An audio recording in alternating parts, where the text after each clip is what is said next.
প্রিয় সাথী ও বন্ধুগণ, আপনারা জানেন আজ আহত হয়েছে ইনকিলাব মঞ্চের অন্যতম মুখপাত্র জাবের। কিন্তু কেন? আপনারা জানেন কিছুদিন আগে ইনকিলাব মঞ্চের প্রতিষ্ঠাতা প্রধান শরীফ ওসমান হাদির গুলিবিদ্ধ হয়ে ইন্তেকাল করেন। ইন্না লিল্লাহি ওয়া ইন্না ইলাইহি রাজিউন। তার ইন্তেকালের পরে তার সমর্থকরা ও তার সহকর্মীরা ধারাবাহিকভাবে আন্দোলন সংগ্রাম চালিয়ে আসছেন। নতুনভাবে আজ গণ প্রতিবাদের আবার ডাক দেন। হোটেল ইন্টারকন্টিনিউর মোড়ে, শাহবাগের পাশে হোটেল ইন্টারকন্টিনিউর মোড়ে তারা জমায়েত হন। তাদের দাবি একটাই ছিল, শরীফ ওসমান হাদির হত্যাকারীদের দ্রুত গ্রেফতার ও উপযুক্ত শাস্তি। কিন্তু সেইখান থেকে প্রশাসন, আইন শৃঙ্খলা বাহিনী সরিয়ে অন্য জায়গায় দেওয়ার চেষ্টা করেন। ফলে উভয় পক্ষের মধ্যে শুরু হয় একটি মতভেদ। এর মধ্যেই লাঠিচার্জ শুরু করেন পুলিশ আন্দোলনকারীদের উপর। আর এর মধ্যেই গুলিবিদ্ধ হন শরীফ ওসমান হাদির ইনকিলাব মঞ্চের অন্যতম মুখপাত্র জাবের। কিন্তু পুলিশের পক্ষ থেকে জানানো হয়েছে তারা কোনো গুলি ছোড়েনি। তাদের পক্ষ থেকে একটি গুলিও মারা হয়নি। তাহলে কারা বা কিভাবে গুলি লাগলো, গুলিবিদ্ধ হলো, কারাই বা করলো?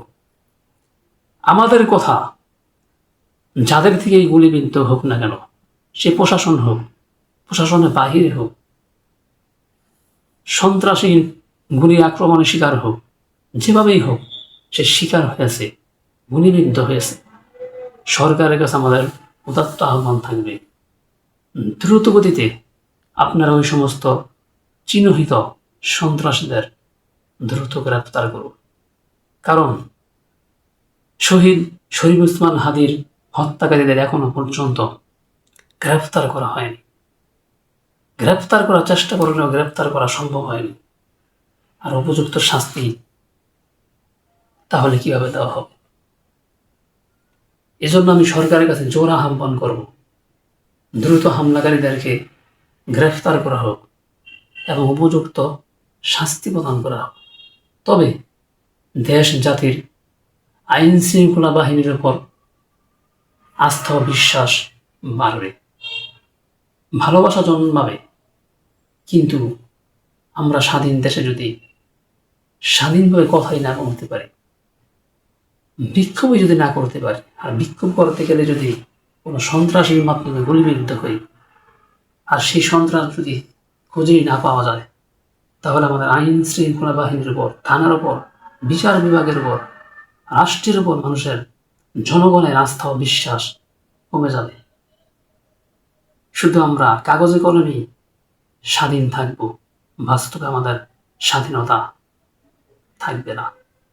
এজন্য স্বাধীন সার্বভৌম দেশ হিসেবে আমি মনে করি আমাদের রাষ্ট্র এবং রাষ্ট্রের প্রতি যে বিভাগ চেষ্টা করলে ইনশাআল্লাহ সকল সন্ত্রাসীদের দেশ থেকে অনুপ্রণ করা সম্ভব। আর এই হত্যাকাণ্ডের মাধ্যমে দিন দিন মানুষের মধ্যে আগামী নির্বাচন নিয়ে একটি সংকীর্ণতা সৃষ্টি হচ্ছে। ফলে দিন যত যাচ্ছে ততই মানুষের মধ্যে, ভোটারদের মধ্যে, প্রার্থীদের মধ্যে সংকীর্ণতা সৃষ্টি হচ্ছে। আমি কি নির্বাচন সুষ্ঠু হবে কি হবে না, ঠিকমতো ভোট দিতে পারবো কি পারবো না, আমি সরকারের কাছে আহ্বান করব সুষ্ঠু পরিবেশ, নির্বাচনের জন্য সুষ্ঠু পরিবেশ তৈরির লক্ষ্যে খুব শীঘ্রই ওসমান হাদির হত্যাকারীও এবং তার অন্যতম সৈনিক জাবেরের হত্যাকারী হামলাকারীকেও দ্রুত গ্রেফতার এবং দৃষ্টান্তমূলক শাস্তির আহ্বান রেখে আজকের জন্য এখানেই শেষ করলাম। আল্লাহ হাফেজ।